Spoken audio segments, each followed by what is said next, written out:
Hello दोस्तों, कैसे हैं आप सब। आई होप आप सब अच्छे से होंगे। तो आज हम इंग्लिश का लेसन 4 देखने वाले हैं। इससे पहले हम 3 चैप्टर्स जो हैं, 3 लेसन्स जो हैं या 3 पार्ट जो हैं वो कवर कर चुके हैं, जो कि बिल्कुल बिगनर्स जो हैं, जिन्हें बिल्कुल भी इंग्लिश नहीं आता है, उनके लिए बहुत ही हेल्पफुल है। आज हम लेसन 4 देखने वाले हैं और इसमें हम सीखेंगे कि हम किसी को अपनी राष्ट्रीयता यानी कि नेशनलिटी कैसे बताएं। अब राष्ट्रीयता क्या होती है? जैसे कि हम भारतीय हैं, दैट इज़ इंडियन, हम इंडियन हैं। अब कोई पाकिस्तानी हो सकता है, कोई नेपाली हो सकता है, कोई बांग्लादेशी हो सकता है, कोई अमेरिकन हो सकता है, कोई ब्रिटिश हो सकता है, कोई स्पेनिश हो सकता है। तो ये सब उसकी नेशनलिटी या राष्ट्रीयता होती है। अब इसमें हम सीखेंगे सिंपल प्रेजेंट टेंस, ठीक है, यानी कि इन चीज़ों में जो सेंटेंस यूज़ होते हैं वो according to grammar simple present के सेंटेंस होते हैं। तो ये हम सीखेंगे इसमें, ठीक है। तो इससे पहले के 3 चैप्टर अगर आपने नहीं देखे हैं और अगर आपको ऐसा लगता है कि वो 3 देखने से पहले अगर आप ये देखेंगे आपको समझ में नहीं आएगा, तो वो प्लीज़ वो 3 चैप्टर आप देखिए पहले, तो आपको ये अच्छे से समझ में आ जाएगा। इसके अलावा एक चीज़ और मैं कहना चाहूँगी कि अपने पास एक नोटबुक और पेन रखें। अगर आप बिल्कुल बिगनर हैं और आप अच्छे से हाई लेवल सीखना चाहते हैं, तो आपको हमेशा हमेशा अपने पास एक पेन और एक कॉपी, नोटबुक, डायरी जो भी आप रखना चाहते हैं वो डेडिकेटली इसी के लिए रखनी चाहिए। और आपको जो भी नया लगे या जो भी आपकी कन्फ्यूज़न्स हों, उन्हें वहीं पे अपनी लैंग्वेज में, चाहे वो हिंदी ही हो, उसमें आप नोट करते चलिए। और स्पेलिंग्स हैं और जो भी चीज़ें हैं जो आपको नई दिखती हैं यहाँ पे, वो या जो भी मैं एक्स्ट्रा चीज़ें बता रही हूँ वो सब उसको नोट करते हुए चलें और उनको एक बार रिवाइज़ भी करें। वीडियो के बाद आप 1-2 बार वीडियो देखने के बाद उनको 1-2 बार रिवाइज़ करेंगे, तब आप नेक्स्ट चैप्टर लेंगे, नेक्स्ट लेसन लेंगे तो आपका बहुत ही अच्छा हो जाएगा, ठीक है। इसलिए अगर आपको अच्छे से सीरियसली सीखना है तो इन चीज़ों को लेते हुए चलिए, ठीक है। तो हम स्टार्ट करते हैं अपना लेसन। सबसे पहले हम बात करते हैं प्रोनाउंस की। सबसे पहले हम बात करते हैं प्रोनाउंस की। इससे पहले मैं आपको नाउन का थोड़ा इंट्रोडक्शन दे देती हूँ। नाउन क्या है?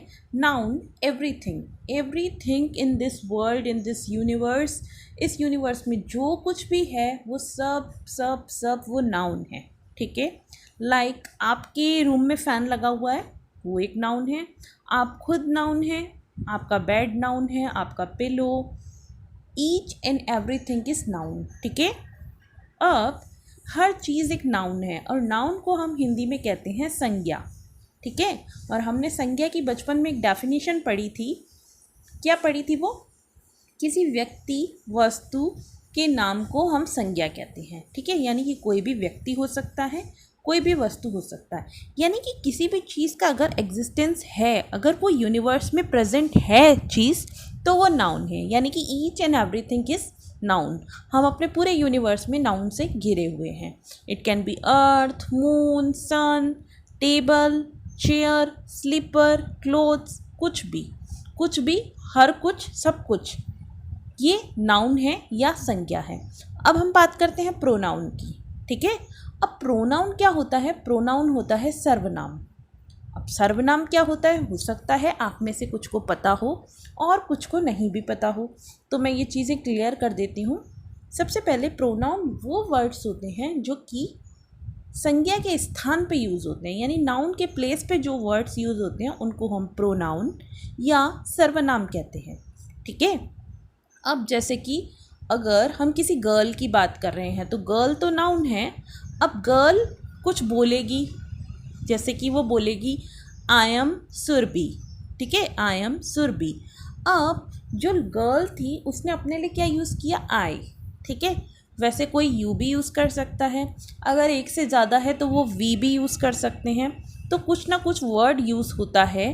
तो नाउन के जगह पे जो वर्ड्स यूज़ होते हैं उनको हम प्रोनाउन या सर्वनाम कहते हैं। यहाँ पे एक लिस्ट दी गई है आपको, इसको आप चाहें तो नोट कर सकते हैं, स्क्रीनशॉट भी ले सकते हैं। इसको मैं आपको डिटेल में अभी समझाती हूँ। फर्स्ट ऑफ ऑल, हमारे इंग्लिश में 3 पर्सन्स होते हैं, first person, second person and third person, ठीक है। हम फर्स्ट पर्सन की बात करते हैं। फर्स्ट पर्सन में भी हमारे पास सिंगुलर होता है और प्लूरल भी होता है, ठीक है। अब सिंगुलर क्या होता है? सिंगुलर मतलब एक। सिंगुलर मतलब क्या होता है? एक, ठीक है।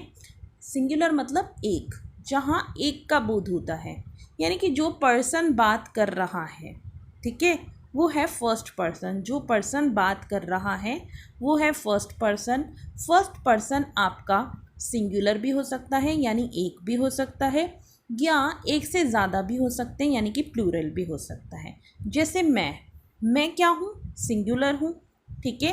लेकिन मेरे साथ मेरी एक दोस्त भी है, या हम 3-4 दोस्त हैं, तब हम क्या बोलेंगे? हम बोलेंगे ना, हम क्या हो गया? प्लूरल हो गया। लेकिन हम बोल रहे हैं तो हम क्या है? एक फर्स्ट पर्सन है, ठीक है। तो आई और वी ये आपके फर्स्ट पर्सन में आते हैं। इसमें से जो आई है वो आपका सिंगुलर है। आई ऑलवेज सिंगुलर ही होता है, मैं हमेशा सिंगुलर ही होता है। मैं यानी कि जो बात कर रहा है वो एक सिंगल पर्सन है, तभी हम आई का यूज़ करते हैं, और आई हमेशा सिंगुलर होता है। आई का मतलब क्या होता है? मैं होता है, और आई को हमेशा कैपिटल लेटर में लिखा जाता है, ठीक है। नेक्स्ट चलते हैं हम प्लूरल। वी मतलब क्या होता है? हम। जैसे हम बोलते हैं ना, हम खाना खा रहे हैं, तो इंग्लिश में हम उस हम को वी बोलते हैं। आप वी की स्पेलिंग देख लीजिए, WEV, ठीक है। तो ये क्या है? ये भी फर्स्ट पर्सन है, लेकिन ये प्लूरल है। इसमें कौन शामिल होगा? इसमें 2 या 2 से अधिक लोग शामिल होंगे, ठीक है। तो जहाँ भी 2 या 2 से अधिक लोग शामिल होते हैं उसको हम प्लूरल कहते हैं। जहाँ एक होता है वहाँ सिंगुलर कहते हैं, ठीक है। तो आपने क्या सीखा? फर्स्ट पर्सन में सिंगुलर आई होता है, जिसका मतलब मैं होता है, और प्लूरल वी होता है, जिसका मतलब हम होता है। अब हम बात करते हैं सेकंड पर्सन की। सेकंड पर्सन जिससे कि आप बात कर रहे हैं, ठीक है, जिससे कि आप बात कर रहे हैं। फर्स्ट पर्सन जो कि बात कर रहा है, जिससे बात कर रहा है, वो सेकंड पर्सन। अब सेकंड पर्सन में भी सिंगुलर और प्लूरल होता है, ठीक है। सिंगुलर और प्लूरल दोनों होता है, लेकिन सिंगुलर या प्लूरल दोनों के लिए ही हम एक ही वर्ड यूज़ करते हैं, और वो वर्ड है यू। YOU, यू मतलब तू, तुम, आप, ठीक है। अगर वो सिंगल है तो भी यू रहेगा, अगर वो प्लूरल है तो भी यू रहेगा, ठीक है। अगर वो सिंगल है तो भी उसके साथ आर यूज़ होगा, प्लूरल है तो भी उसके साथ आर यूज़ होगा, ठीक है ना। तो सेकंड पर्सन हमेशा यू होता है। प्रॉब्लम सॉल्व कि सेकंड पर्सन हमेशा यू होगा, यू के साथ ऑलवेज एंड ऑलवेज आर लगेगा। यू का इस्तेमाल हम तू, तुम, आप तीनों के लिए करते हैं, ठीक है। अब हम आ जाते हैं थर्ड पर्सन पे। थर्ड पर्सन पे यानी कि जो हमारे कन्वर्जन में शामिल नहीं है, जो हम कन्वर्सेशन कर रहे हैं उसमें शामिल नहीं है। यानी कि एक तो मैं बोल रही हूँ और एक सुनने वाला यू है, और जो तीसरे पर्सन के बारे में बात की जा रही है वो है थर्ड पर्सन, ठीक है। थर्ड पर्सन कौन है? जिसके बारे में बात की जा रही है, ठीक है। जैसे हम क्या कहते हैं? वह लड़का अच्छा है, वह लड़की सुंदर है, यह फूलदान खूबसूरत है, ठीक है। वे कहाँ गए? तो ये सब क्या है? जिनके बारे में बात हो रही है, जो बात में शामिल नहीं है, ठीक है। तो ये सब है हमारे थर्ड पर्सन, ठीक है। थर्ड पर्सन में भी सिंगुलर और प्लूरल दोनों होते हैं। अब सिंगुलर की बात करते हैं। अगर सिंगुलर एक लड़का है, ठीक है, तो उसके लिए यूज़ होता है ही, HE, ही, ठीक है। और सिंगुलर एक गर्ल है, एक लड़की है, एक महिला है, एक स्त्री है, एक फीमेल है, तो हम यूज़ करते हैं शी, SHE, शी। और अगर थर्ड पर्सन इन दोनों में से कुछ भी नहीं है, लाइक कोई वस्तु है, कोई एनिमल है, तब हम यूज़ करते हैं IT, IT। अब इन तीनों का मतलब ही वह है, ठीक है। अब थर्ड पर्सन के प्लूरल की बात कर देते हैं। अगर थर्ड पर्सन एक से ज़्यादा है, ठीक है, तब हम उसके लिए यूज़ करते हैं दे, THEY, दे मतलब वे मतलब कि एक से ज़्यादा। गर्ल भी हो सकती है, बॉय भी हो सकते हैं, एनिमल भी हो सकते हैं, चीज़ें भी हो सकती हैं, कुछ भी। अगर वो एक से ज़्यादा हैं तो उनके लिए हम यूज़ करेंगे दे, ठीक है। अगर वो थर्ड पर्सन है, यानी कि उनकी बात की जा रही है। ठीक है, तो इनको आप अच्छे से रिवाइज कर लीजिए, ये बहुत आपके काम आने वाले हैं। ठीक है, अब देखिए बी की फॉर्म सीख रहे हैं हम सीख रहे हैं बी की फॉर्म, यानी कि इन प्रोनाउन को जो हमने सीखा उनके साथ कौन सी हेल्पिंग वर्ब लगती है। ठीक है, तो आई के लिए हम पहले ही बात कर चुके हैं, एम। अब आई एम गलत लिखा है ना, इसमें आई हमेशा कैपिटल होना चाहिए, बताया था ना आपको। तो आई के साथ always and always am use होता है, यू के साथ always and always are use होता है। ठीक है, अब बात आती है, तीन ही चीज़ होती है हमारे पास, एक होता है हमारे पास इज़, एक होता है हमारे पास आर, और एक होता है हमारे पास एम। ठीक है, एम तो हम फिक्स कर देते हैं आई के साथ, उसके अलावा कहीं भी नहीं लगता। ठीक है, आई के साथ ऑलवेज एंड ऑलवेज एम लगता है। अब बात हम करते हैं यू की। यू चाहे सिंगुलर हो चाहे प्लूरल हो, कैसा भी हो, उसके साथ ऑलवेज एंड ऑलवेज आर लगता है। ठीक है, अब बात करते हैं, अगर सिंगुलर की बात की जाए तो उसके साथ हमेशा इज़ लगता है, आई एस इज़। और अगर प्लूरल की बात की जाए तो उसके साथ हमेशा आर लगता है, ए आर ई आर। ठीक है, आई एम मैं हूँ, वी आर, अब वी क्या है, प्लूरल हो गया तो आर लगेगा, वी आर हम हैं, यू आर तुम हो, यू आर अब प्लूरल हो सिंगल हो आर तो लगेगा ही यू के साथ। ठीक है, यहाँ पे कोई कन्फ्यूजन नहीं होना चाहिए, इसको आप याद कीजिए। ही है मतलब एक लड़का, एक सिंगल लड़के की बात होती है तो ही की बात करते हैं, ही के साथ ऑलवेज इज़ लगता है। शी की बात करते हैं तो शी के साथ भी ऑलवेज इज़ लगता है, क्योंकि उसमें एक सिंगल लड़की की बात हो रही है। इट इज़ में भी हमेशा इज़ लगता है, क्योंकि सिंगल चीज़ या सिंगल एनिमल की बात हो रही है। बात करते हैं दे की। दे में दो या दो से अधिक चीज़ों की, अधिक पर्सन की बात होती है, तो वहाँ पे हमारा क्या लग जाएगा, आर। ठीक है, आई एम मैं हूँ, वी आर हम हैं, यू आर तुम हो, यू आर तुम सब हो, ही इज़ वह है, शी इज़ वह है, इट इज़ यह है, दे आर वे हैं। ठीक है, आगे चलते हैं। मैं भारतीय हूँ, अब मैं की बात हो रही है तो आई है। ठीक है, अब आई के साथ ऑलवेज एंड ऑलवेज एम लगता है, तो हमारे पास ऑप्शन फर्स्ट और ऑप्शन थर्ड ऐसा है जिसमें आई एम लिखा हुआ है। अब दो चीज़ें हैं इसमें, मैं भारतीय हूँ, भारत को हम इंग्लिश में कहते हैं इंडिया। ठीक है, और भारतीय को कहते हैं इंडियन, आई एम इंडियन, मैं भारतीय हूँ, तो ऑप्शन फर्स्ट आपका करेक्ट हो जाएगा, आई एम इंडियन। नेक्स्ट है, आई दे रखा है, फिल इन द ब्लैंक्स, आई के साथ ऑलवेज क्या लगता है, एम लगता है।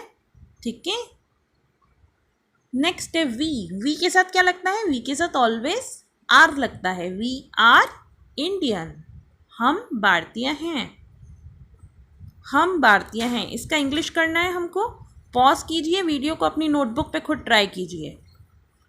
वी आर इंडियन, हम भारतीय हैं, नोटबुक पे वापस ट्राई कीजिए।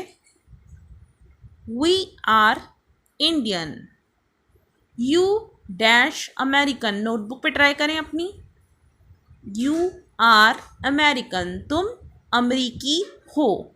ठीक है,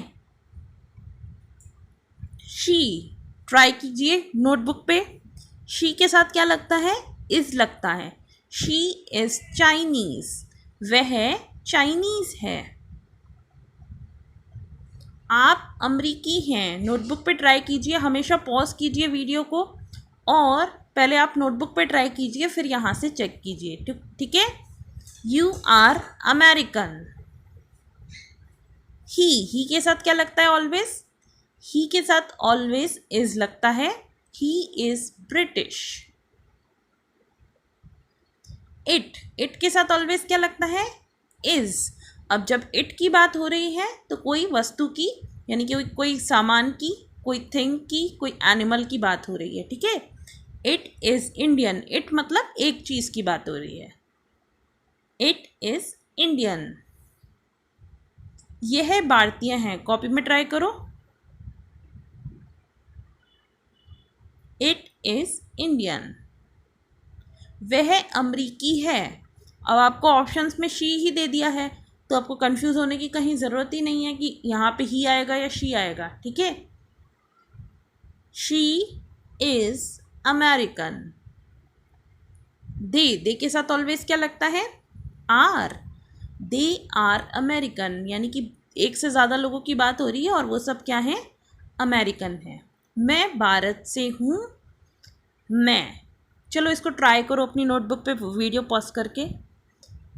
मैं भारत से हूँ। से का बता दिया था मतलब आपको, फ्रॉम भारत का भी बता दिया था, इंडिया हूँ का भी बता दिया था, एम आई का भी बता दिया था। ठीक है, मैं का भी बता दिया था, आई भारतीय का बता दिया था आपको, इंडियन। तो क्या हो जाएगा? I am from India, I am Indian. ठीक है, they are from America, they are American. ठीक है, he dash, he is Chinese. वो चाइनीज़ है, क्यों चाइनीज़ है? क्योंकि वो क्या है? He is from China, he is from China. She is from England, she is from England. She is British. जो इंग्लैंड में रहता है उसको हम क्या कहते हैं? ब्रिटिश कहते हैं। ठीक है, आई एम फ्रॉम फ्रांस। मैं कहाँ से हूँ? फ्रांस से।